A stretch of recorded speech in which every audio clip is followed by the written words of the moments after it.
He was so sweet. I would kiss him on the face and hug him and play with him. But Zeus was hardly gentle. First, he killed her cat. 2 days later, he went after her little dogs. He took a huge chunk out of my leg. Her father is seen trying to get the dog off her. They told my family that they didn't know if I was going to keep my hand. She's had skin grafts to repair the wounds in her arm and leg. Her reaction to finding out the dog was put down may surprise you. I was sad. I started crying because besides this situation, he was a good dog. A good dog. Good dog. Good dog. They've never seen anything quite like it. A woman loses her arm after getting attacked by her own pit bull. Tonight, News 5's Brian Hamrick has more about a what woman who was happened mauled when and this dog killed by a snapped. pit bull in Stockton last February night. 2017, Jeremiah was mauled by a pit bull his father was taking care of for the weekend. He was 5 years old. He almost didn't make it. In Montana. News Channel 5's Chris Stewart is Police say this is a dog that mauled Liana, a 3 to 4 year old pit bull. Horror at the airport involving a 5-year-old girl who was mauled by a pit bull. The owner saying the dog is an emotional support animal. ABC's Kana Whitworth tonight. The child was attacked by a pit bull. The dog is confined. So I guess was the homeowner's dog, unprovoked. Laura Parker says her daughter was a victim in a pit bull attack nearly 2 weeks ago. Their family dog Bruno caused these injuries to the young girl's face. A Fort Pierce woman living in fear tonight after she says she had to use a shotgun to save her small dog from being killed by 2 pit bulls. And those dogs are still... The 4-year-old in this video was airlifted to a hospital in Tampa after this attack. But the dog's owner sent me this picture, saying his pet Sage is a sweet dog and this was only an accident. San Diego police told 10 News the parents were in bed with their baby and dog watching TV. At some point, the mom coughed and startled the dog. The first thing the dog made eye contact with, their infant. The dog's owner tells us he was always friendly before this, but wasn't used to little kids. His name was Bruiser. We may never know why. Bishop says Grayson, who was born with autism, will need plastic surgery. He's grateful for the people who ran to help because he says he doesn't think the dog... The Clark County Sheriff's Office says the detectives were arresting Paul Paris on charges of child molestation yesterday morning when the dog attacked the officer. They ate my dog. Inside Animal Care and Control this morning, the 3 pit bulls looked calm. Officials even called them sweet on their paperwork. Although they killed the Chihuahua, authorities say the pit bulls... This wild pit bull got loose and it's like attacking the kids. It's not some flimsy wire. I mean, they bent it all out of shape. The gate is bent, but the... Jeff says before his son's death, he used to think a dog's behavior was determined by the way it was raised. The 2 pit bulls were raised by the couple as puppies and had never been abused. They say the boy was eating a cookie when the dog lunged at his face last Wednesday. Officers say the boy was scheduled for... Chuck Hale won't show his face, saying he's being threatened by angry dog owners when the pit bull locked onto his dog's neck. Julie Wishman is still trying to understand why the dog she's raised from a puppy attacked and killed her mother in the backyard of the family's Madison.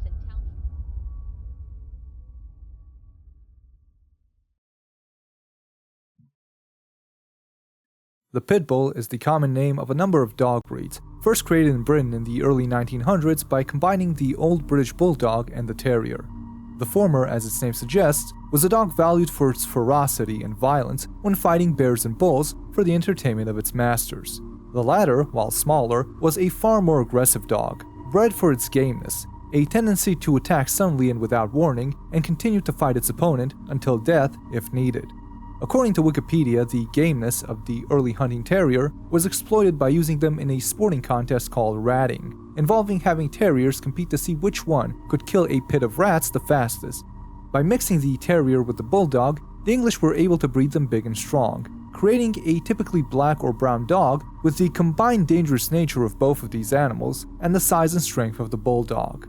The resulting concoction was particularly good at bull baiting, and was later packed into ships and taken to America to be used for this purpose.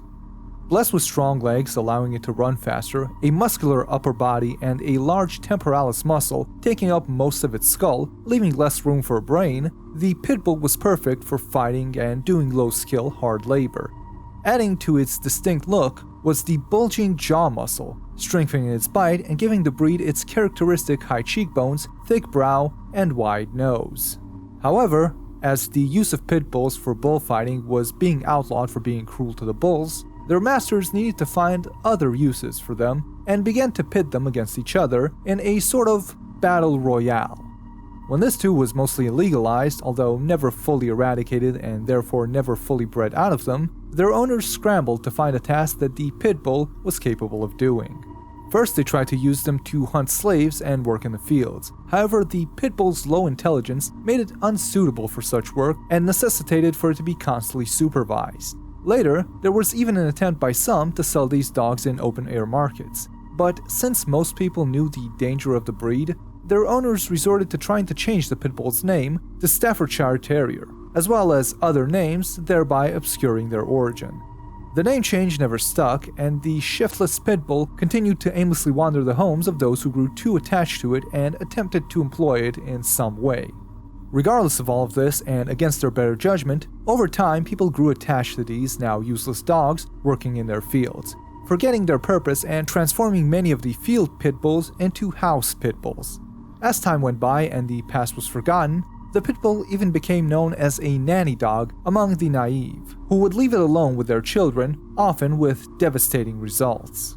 People, especially white women, love dogs, and forget that while a small, cute little pit bull can only nibble and nip at them, it's one thing to deal with these little niblets, but you wouldn't want to come face to face with a full-grown nipper.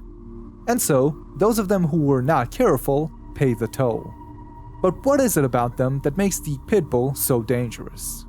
Some news outlets might try to convince you that the pit bull's violent nature is purely a result of its environment, and say that its poor treatment over a century ago, or supposed discrimination against it, are a justifiable excuse for its many maulings. They might tell you that affirmative action and more of your tax dollars being used for doggy schools in majority pit bull neighborhoods can somehow nullify the fundamental genetic differences between different dog breeds. They will tell you that what we should really be doing is trying to erase the well-earned stigma that the pit bull has by spreading propaganda, saying that bringing a pit bull into your home will add some diversity to your family. In fact, these pit bull lovers, much like their owners did a century ago, have tried to accomplish this by changing the pit bull's name. Once in 1996, when the breed was briefly renamed the St. Francis Terrier to trick people into bringing one into their homes, resulting in pit bulls eating several cats, and again in 2004, when a lobbying group tried to have the pit bull's name changed to the New Yorkie. But this idea was soon dropped due to massive public outcry. Nevertheless, the New Yorkie was perhaps a fitting name for the breed, due to the disproportionately large pit bull demographic in the state, resulting in high rates of per capita dog attacks. Still, the name didn't stick, as most people continued to call the breed by its real name, choosing to call a spade and realizing that a leopard cannot change its spots, etc. In a last-ditch effort, the pit bull lovers might even try to shift the blame onto the owners of the pit bulls, forgetting that the pit bulls have been emancipated long ago. And in spite of all of these excuses and protestations, there is one aspect of the pit bull that the pit bull advocates would rather not talk about: the connection between dog race and intelligence. In his 1994 book, Dog Intelligence, Stanley Coren ranked the bulldog as the third dumbest breed of dog, beat out only by the Afghan hound and the African Basenji. And while the pit bull is not recognized as a specific breed and was not therefore listed in the book, one of the recognized dog breeds commonly referred to as pit bull, the bull terrier, was, unsurprisingly, near the bottom of the list. In fact, various fighting dog, bulldog, terrier, and pit bull mixes were on the list, and as you would expect, the more bull or pit bull the dog had in its ancestry, the dumber it was. The American Staffordshire Terrier, another pit bull type, actually scored relatively high, having had his genes diluted over the years with superior breeds of dog to make it into a show dog. This was done to the point that, according to some, it shouldn't or isn't technically recognized as a fighting dog anymore. And yet, despite it having a higher intelligence thanks to it being a mulatto, the American Staffordshire Terrier remains one of the most likely dogs to attack because, despite attempts to muddy the water with name changes and crossbreeding, one drop of pit bull blood is enough to make a dog a pit bull. So that brings us to the modern day, and how can we talk about pit bulls in the modern day without mentioning crime statistics? Despite being only 6% of the US dog population, pit bulls are responsible for over 50% of violent dog crime. They make up most of the dog-on-human crime, as well as dog-on-cat crime and dog-on-dog crime. They consistently account for the bulk of dog prison population, aka the dog pound, where they are unsurprisingly the most often euthanized. Pit bulls are often also involved in the drug trade and can usually be seen in the inner city, guarding drug houses and fighting the police. In fact, a study by the Journal of Interpersonal Violence found that of their sample of 355 pit bulls, every single one of them was owned by someone who had been in trouble with the law, and members of the group were 10 times more likely to have been convicted of a crime than the general population. Pit bulls are responsible for most dog attacks. Most dog-related fatalities appear in court documents more often than any other dog, and an entire $700 million dog bite lawsuit industry has sprung up, complete with dedicated dog bite lawyers driven primarily by pit bulls and pit bull mixes.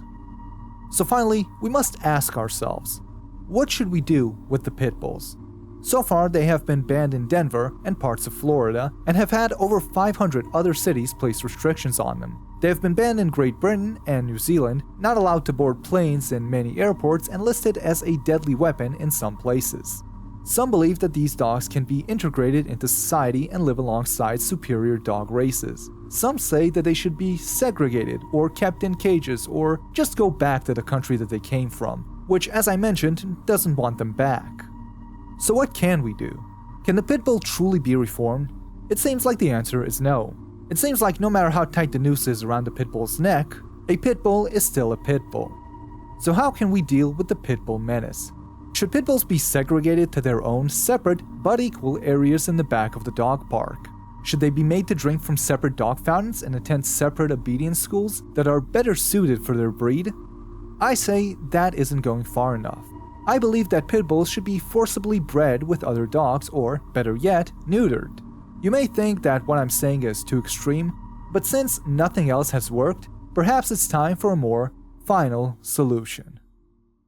If you'd like to learn more, join my new organization called the Canine Killing Crew, or KKK for short, and tune in next week when we discuss the fucking Chinooks.